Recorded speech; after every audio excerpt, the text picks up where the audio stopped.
சில பேர் எனக்கு அட்வைஸ் பண்ணினாங்க, நீங்க மேயர் எலெக்ஷன்ல நிக்கணுமாக இருந்தா நீங்க முஸ்லிம் என்று காட்சிப்படுத்தப்படக்கூடாது, நீங்கள் இஸ்லாமியர்கள் என்கிற காட்சி மேலோங்கி விட்டால் நீங்க தேர்தலில் தோத்துருவீங்க என்றெல்லாம் சொன்னார்கள். தேர்தலில் ஜெயிக்க வேண்டும் என்பதற்காக நான் இஸ்லாமியன் என்கிற அடையாளத்தை விட்டுக் கொடுப்பதற்கு நான் தயாரில்லை, நான் முஸ்லிம் என்று தன்னளவில் தான் ஏற்றுக்கொண்டிருக்கக்கூடிய கொள்கையை மிக லாவகமாக, அழகாக, தைரியமாக பள்ளிவாசலுக்கு வெளியில நின்று ஜஹரான் மம்தானி பேசக்கூடிய காட்சிகளையும் ஊடகங்கள் நேற்று ஒரு முக்கியமான செய்தியாகவே அமெரிக்காவில் காட்சிப்படுத்தி கொண்டிருந்தன.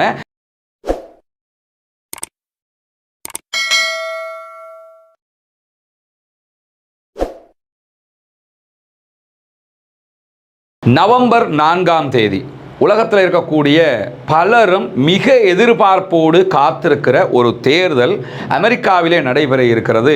அமெரிக்காவின் நியூயார்க்கினுடைய மேயருக்கான தேர்தலாகத்தான் இது அறிவிக்கப்பட்டிருக்கிறது. இந்த தேர்தலில் ஜனநாயக கட்சி வேட்பாளர், குடியரசுக் கட்சி வேட்பாளர் என்பதை தாண்டி இன்னும் சில வேட்பாளர்களும் களமிறக்கப்பட்டிருக்கிறார்கள். இந்த நிலையில தற்போது அமெரிக்காவினுடைய ஆட்சி பீடத்தில் குடியரசுக் கட்சி இருக்கிறது. ஜனாதிபதியாக டொனால்ட் ட்ரம்ப் தற்போது அமெரிக்காவிலே செயல்பட்டு வருகிறார். இப்படியான ஒரு சூழல்ல நடைபெறக்கூடிய தேர்தலில் ஜனநாயக கட்சி சார்பாக முன்னாள் ஜனாதிபதிகளான ஜோ பைடன், ஒபாமா உள்ளிட்டவர்களுடைய கட்சி, இந்த கட்சியின் வேட்பாளராக நிறுத்தப்பட்டிருக்கக்கூடியவர் தான் ஜஹரான் மம்தானி. இவர் தொடர்பாக ஏற்கனவே நம்ம 2 வீடியோக்களும் வெளியிட்டிருக்கிறோம்.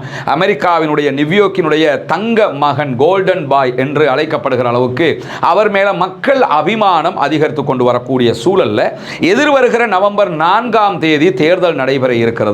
இந்த தேர்தலுடைய கடைசி கட்ட தேர்தல் பிரச்சாரங்கள் நடைபெற்று வருகிறது. இந்த தேர்தல் பிரச்சாரங்கள்ல ஒரு கட்டமாக நேற்றைய தினம் வெள்ளிக்கிழமை ஜும்மா தொழுகைக்காக பிரான்ஸ்ல இருக்கக்கூடிய ஒரு பள்ளிவாயலுக்கு சென்றிருந்தார் ஜஹரான் மம்தானி. அந்த பள்ளிவாயல்ல அவர் ஜும்மா தொழுகையை முடிச்சிட்டு வெளியே வந்ததுக்கு பிறகு ஊடகங்கள் அவர்கிட்ட கருத்து கேட்டிருந்தாங்க. அதுல அவர் பேசினார். அதையும் ஒரு தேர்தல் பிரச்சாரமாக அவர் மாற்றி இருந்தார்.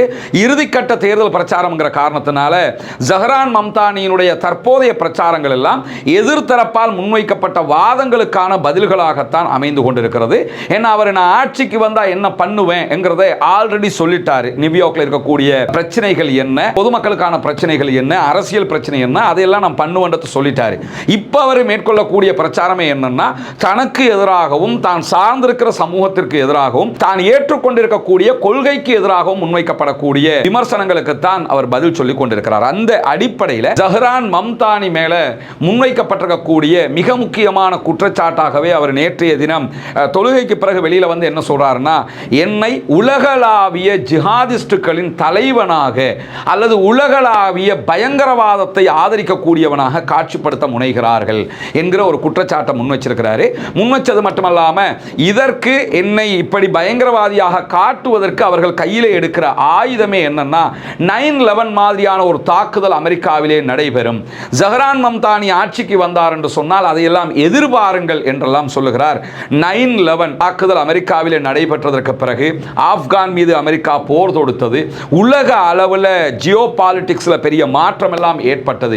இந்த நிலையில அமெரிக்காவில் நாங்க சந்தித்த பிரச்சனை சாதாரணமானது அல்ல என்று பேசும்போது ஒரு சம்பவத்தை எடுத்துக்காட்டுக்கு சொல்லுகிறேன் என்று சொல்லக்கூடிய ஜஹரான் மம்தானி 9/11க்கு பிறகு அமெரிக்க முஸ்லிம்கள் சந்தித்த, குறிப்பாக தன்னுடைய குடும்பத்தைச் சேர்ந்த தன்னுடைய அத்தை சந்தித்த ஒரு சம்பவத்தை சொல்லுகிறார். அமெரிக்காவில் நியூயார்க் சிட்டியில ஒரு அண்டர் கிரவுண்ட்ல இருக்கக்கூடிய ரோட்ல என்னுடைய அத்தை ஹிஜாப் அணிந்து கொண்டு போனார்கள். என்னுடைய அத்தையினுடைய ஹிஜாப் கிழிக்கப்பட்டது. ஹிஜாப் அணிகிற இஸ்லாமிய பெண்கள் எல்லாம் பயங்கரவாதிகள் என்று காட்சிப்படுத்தப்பட்டார்கள். எங்களுடைய வீடுகளுக்கு வெளியில எங்களை தீவிரவாதிகள் என்று குறிக்கிற விதமாக பெயிண்டால அதற்குரிய குறியீடுகள் எல்லாம் வரையப்பட்டது என்று சொல்லக்குள்ள ஜஹரான் மம்தானியுடைய கண் கலங்கி விடுகிறது. அதையெல்லாம் அமெரிக்காவினுடைய ஊடகங்கள் ஒரு மிக முக்கியமான செய்தியாக எடுத்து காட்டியிருந்தது. ஏன்னா இவ்வளவு கஷ்டப்பட்டு தான் நாங்கள் நியூயார்க்ல முஸ்லிம்களாக வாழுகிறோம். 1 மில்லியனுக்கு மேற்பட்ட இஸ்லாமியர்கள் நியூயார்க்ல இருக்கிறாங்க. நியூயார்க்ல இஸ்லாமியர்களாக இருப்பது சாதாரண விவகாரம் கிடையாது.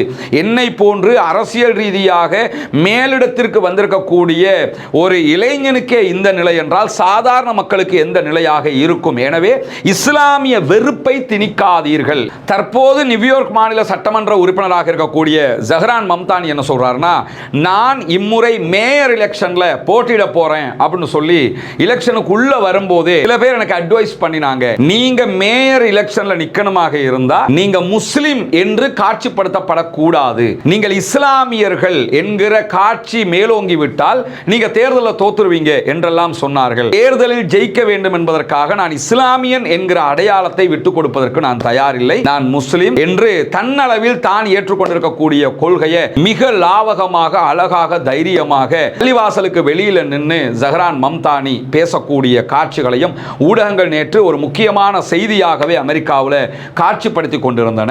இதை தாண்டி அவர் பேசும்போது என்ன சொல்றாருன்னா, என்னுடைய எதிர்த்தரப்பில் இருக்கக்கூடிய போட்டியாளர்கள் என்னுடைய உணவை பற்றி கேள்வி எழுப்புகிறார்கள், ஹலால் உணவு சாப்பிடுகிறேன் என்பதற்காக கேள்வி எழுப்புகிறார்கள் என்று. ஹலால் உணவு எப்படிப்பட்டது, அதனுடைய தாற்பயம் என்ன என்பதையெல்லாம் மிக அழகாக பல இடங்கள் இதெல்லாம் ஒரு பிரச்சார களமாகவே ஜஹரான் மம்தானி மாற்றி இருக்கிறார். நேற்று வெளியில வந்து பேசும்போது அதற்கும் விளக்கம் சொல்லுகிறார். என்னுடைய உணவு, என்னுடைய ஆடை, என்னுடைய இனம், என்னுடைய பேச்சு, என்னுடைய மொழி, என்னுடைய மதம், இதையெல்லாம் கேள்விக்குட்படுத்தி இஸ்லாமிய வெறுப்பை விதைக்க நினைக்கிறீர்கள். நான் இஸ்லாமியனாக, அதுவும் நியூயார்க்கில் பிறந்து வளர்ந்த ஒரு முஸ்லிமாகத்தான் இந்த தேர்தலில் நிற்கிறேன். என்னுடைய ஆசை இந்த நியூயார்க்கில் ஒரு மாற்றத்தை கொண்டு வர வேண்டும். இன வெறுப்பற்ற, மொழி வெறுப்பற்ற, அத்தனை பேரும் அமைதியாக நிம்மதியாக வாழக்கூடிய ஒரு நகராக நியூயார்க் மாற வேண்டும் என்பதற்காகத்தான் இந்த தேர்தலில் நான் போட்டியிடுகிறேன். அதற்கு ஜனநாயக கட்சி எனக்கு தேவையான ஆதரவை தந்திருக்கிறது என்று ரொம்ப அழகாக, தத்ரூபமாக எதிரிகளுடைய விமர்சனங்களை அடிச்சு நொறுக்கினது மட்டுமல்லாம பார்க்கிறவங்களுக்கு ஜஹரான் மம்தானியினுடைய பிரச்சார களம் ரொம்ப இனிமையாக தெரிகிற அளவுக்கு அவருடைய வார்த்தைகளையும் அவருடைய செயல்பாடுகளையும் நேற்று அமைத்திருந்தார். இதுவரை வெளியாகி இருக்கக்கூடிய கருத்து கணிப்புகள் பிரகாரம் 43.2% மக்கள் மனங்களில் இடம் பிடித்து வெற்றிக்கான வாய்ப்புகள்ல முன்னணியில் இருக்கிறார் ஜஹரான் மம்தானி. இவருக்கு எதிராளியாக இருக்கக்கூடிய கியூமோ 28.9% வித்தியாசத்தில் இரண்டாம் இடத்தில் இருக்கிறார். மம்தானிக்கும் கியூமோக்கும் இடையில 10 அல்லது 11% அதிகமான வித்தியாசங்கள் இருப்பதை நம்ம பார்க்க முடிகிறது. அதே போன்று இவங்க ரெண்டு பேரையும் தாண்டி போட்டியிடக்கூடிய ஸ்லிவா 19.4% வாக்குகளை பெறுவார் என்கிற நம்பிக்கை உருவாகி இருக்கிறது கணிப்பீட்டின் பிரகாரம். இதை தாண்டி ஒரு 8% நாங்க யாருக்கு வாக்களிக்கணும்னு இன்னும் முடிவெடுக்கல, ஃப்ளோட்டிங் ஓட்டாக அவங்க இருக்கிறாங்கன்ற அர்த்தம். அவங்க இறுதி நேரத்தில் தான் அந்த முடிவு எடுப்பாங்க. எது எப்படி போனாலும் இதுவரைக்கும் வந்திருக்கக்கூடிய கருத்து கணிப்புகளின் பிரகாரம் ஜஹரான் மம்தானி அமெரிக்காவினுடைய நியூயார்க்கினுடைய நகர மேயராக வருவார் என்கிற எதிர்பார்ப்பு பரபரப்பாகவே உருவாகி கொண்டிருக்கிறது. அப்படி ஜஹரான் மம்தானி நவம்பர் 4ஆம் தேதி நடைபெறுகிற தேர்தலில் அமெரிக்காவின் நியூயார்க் நகர மேயராக தெரிவு செய்யப்பட்டால் அமெரிக்காவின் நியூயார்க்கின் முதலாவது முஸ்லிம் மேயராக அவர் அறியப்படுவார். அதே நேரத்தில் 100 ஆண்டுகள்ல முதலாவது இளமையான மேயராகவும் அவர் அறியப்படுவார். நவம்பர் 4ஆம் தேதி தேர்தல் நடைபெற இருக்கிறது. பொறுத்திருந்து பார்ப்போம் அமெரிக்க மக்களுடைய மனோநிலை எப்படி இருக்க போகிறது. இஸ்லாமோபோபியாவை காரணம் காட்டி இஸ்லாமியர்கள் மீதான பயத்தை உண்டாக்கி இதுவரைக்கும் உலகம் முழுவதும் செஞ்சு வந்த எதையுமே இப்ப செய்ய முடியாம இருக்கிறது என்பது உலகத்துக்கே தெரிகிறது. ஏன்னா சோசியல் மீடியாக்களுடைய வளர்ச்சிக்கு பிறகு மீண்டும் மீண்டும் இஸ்லாமியர்களை கெட்டவர்களாக காட்ட முடியாத ஒரு நிலையும் இருக்கிறது. அதே நேரத்தில் காசாவினுடைய யுத்தம் என்பதும் உண்மையில் இஸ்லாமியர்கள் யார், காசாவை சேர்ந்த மக்கள் யார், இஸ்ரேலியர்கள் யார், இஸ்ரேலியர்களுடைய லாபிக்கள் என்ன செய்கிறது என்பதையெல்லாம் உலகம் புரிந்திருக்கிறது. பொறுத்திருந்து பார்ப்போம் என்ன நடக்கிறது என்பதை.